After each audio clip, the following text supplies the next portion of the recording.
Les douleurs au genou sont très fréquentes chez les basketteurs et les autres sportifs qui ont fréquemment besoin de courir, sauter ou changer vite de direction. Ce sont généralement des douleurs tendineuses situées au-dessus ou en dessous des genoux et différentes causes peuvent en être responsables. On peut avoir une charge de travail trop importante, une mauvaise mécanique de mouvement, des faiblesses musculaires ou encore une mauvaise récupération. Et la surface rigide du sol et du terrain est aussi un facteur de risque qui augmente l'apparition de ce type de douleur. Les causes sont donc multifactorielles. Il faut aussi savoir que les personnes atteintes de tendinopathie rotulienne ont une inhibition musculaire des quadriceps plus élevée que les personnes sans douleur. C'est-à-dire qu'elles ont une incapacité à activer et à contracter complètement les muscles des cuisses. Et si tu as fréquemment des douleurs au genou, situées au-dessus ou en dessous de la rotule, il faut faire un travail de renforcement musculaire et notamment celui des quadriceps. C'est en renforçant les quadriceps de la bonne manière qu'il y aura un relâchement et un étirement des tendons, ce qui permettra de réduire les douleurs sur le long terme. Et certains exercices et méthodes peuvent même avoir des effets instantanés sur le ressenti de la douleur. L'entraînement isométrique a un effet immédiat sur le ressenti de la douleur du tendon rotulien et cet effet peut même durer plus de 45 minutes. Donc faire de l'isométrie avant tes entraînements a des effets analgésiques pour réduire les douleurs en cas de tendinopathie rotulienne. C'est donc très intéressant pour échauffer les genoux tout en les renforçant. Et une fois qu'on aura vu les différents exercices, je te donnerai le volume et les intensités exactes à faire dans tes séances pour maximiser l'efficacité de ce travail isométrique. Et si tu ne ressens pas actuellement de douleur mais que tu veux quand même prévenir ce risque de blessure,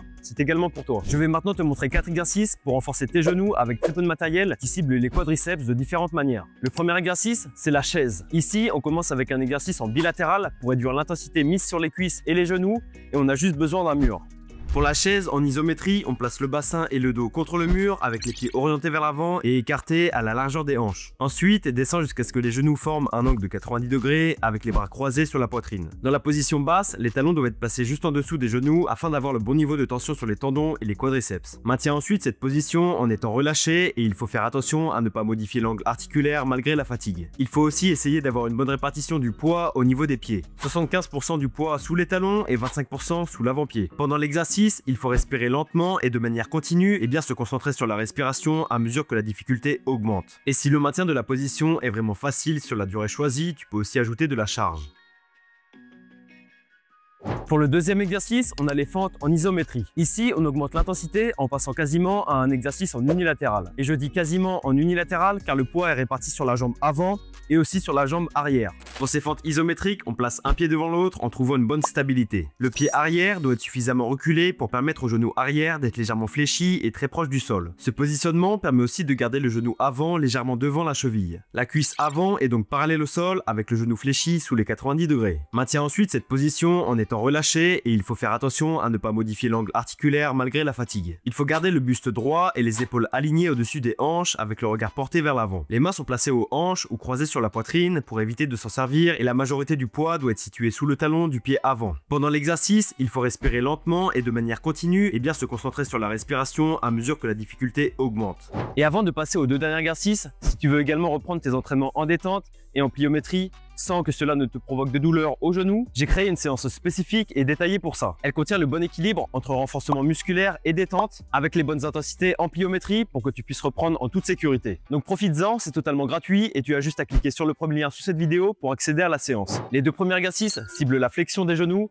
mais il faut aussi travailler l'extension pour avoir un recrutement complet des quadriceps. D'autant plus qu'avec les genoux tendus, il est plus facile de contracter les quadriceps, il faut donc utiliser ces deux positions-là. Donc le troisième exercice correspond au TKE à une jambe en isométrie et il faut simplement un élastique. Et on peut utiliser différentes résistances suivant le niveau de douleur et de force que l'on a. Pour le TKE, attache un élastique à la hauteur des genoux puis viens placer un genou dedans. Ensuite, recule pour étirer et mettre de la tension dans l'élastique. Plus tu recules, plus ça sera difficile, donc démarre avec une tension raisonnable. Les deux pieds sont orientés vers l'avant et écartés de la largeur du bassin et il faut venir tendre au maximum le genou tracté par l'élastique en enfonçant le talon dans le sol. Maintiens ensuite cette position en étant relâché et il faut faire attention à ne pas modifier l'angle articulaire malgré la fatigue. Et il faut vraiment chercher à contracter volontairement les quadriceps. Il faut aussi garder le buste droit et le bassin en avant pour ne pas relâcher la tension qui est mise sur les cuisses. Tu dois bien rester stable et immobile durant toute la durée en isométrie pour ne pas compenser avec d'autres muscles ou articulations. Pendant l'exercice, il faut respirer lentement et de manière continue et bien se concentrer sur la respiration à mesure que la difficulté augmente.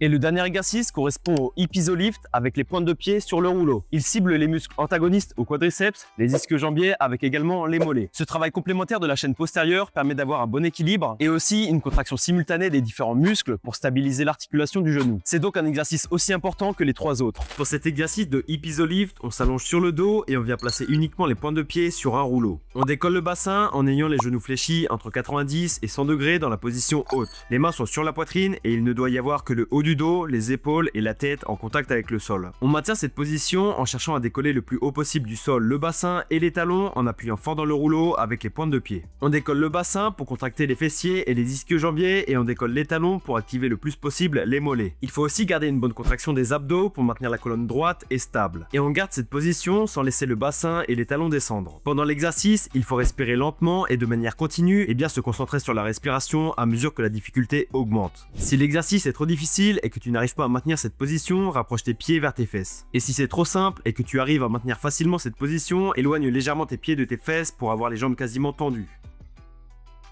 Faire ces différents exercices, c'est très bien, mais tu dois penser à réduire ta charge d'entraînement avec ton volume de saut, de pliométrie dans ta semaine. Sinon, ces exercices ne seront pas aussi efficaces. Et pour ces 4 exercices en isométrie, on peut jouer sur 3 facteurs suivant ton niveau de force et de douleur. On a l'amplitude, le volume et l'intensité. Pour l'amplitude, plus on est fléchi, plus il y a un étirement important des quadriceps et des tendons, c'est donc plus difficile. Donc commence assez haut, puis viens te fléchir progressivement au fil des semaines et des séances pour avoir un travail musculaire plus important. Pour le volume et l'intensité, il ne faut vraiment pas hésiter à chercher de la difficulté. Car sans la bonne intensité et le bon volume, il ne peut pas y avoir de changement musculaire et tendineux. Tu ne dois pas avoir peur de charger tes exercices car il faut atteindre une certaine intensité pour que les bénéfices soient réellement présents. Mais tu dois aussi faire attention à ce que le niveau de douleur n'augmente pas durant tes exercices. Un protocole intéressant dans ce cas-là, c'est de faire 3 à 5 séries de 45 secondes à 70 à 80% de ton intensité maximale. Et prends une récupération de 1 minute 30 à 2 minutes et ça 3 à 5 fois par semaine. Et au fil des semaines, augmente progressivement le nombre de séries et la durée en isométrie en cherchant toujours à avoir une intensité supérieure à 70-80% de ton intensité maximale. Et les tendons mettent vraiment du temps à s'adapter, donc sois patient et régulier dans ton travail pour avoir des résultats et moins de douleurs. Et comme je te l'ai dit tout à l'heure, si tu veux continuer à augmenter ta détente tout en limitant tes douleurs au genou, j'ai créé une séance spécifique pour ça. Il y a le bon équilibre entre le volume et l'intensité sur les exercices de renforcement et de pliométrie. La séance est disponible totalement gratuitement via le premier lien en description de cette vidéo. Et une dernière chose, prends bien le temps de renforcer tes genoux. Tu auras tout le temps pour augmenter ta détente ensuite, mais ça passe d'abord par avoir des genoux en pleine forme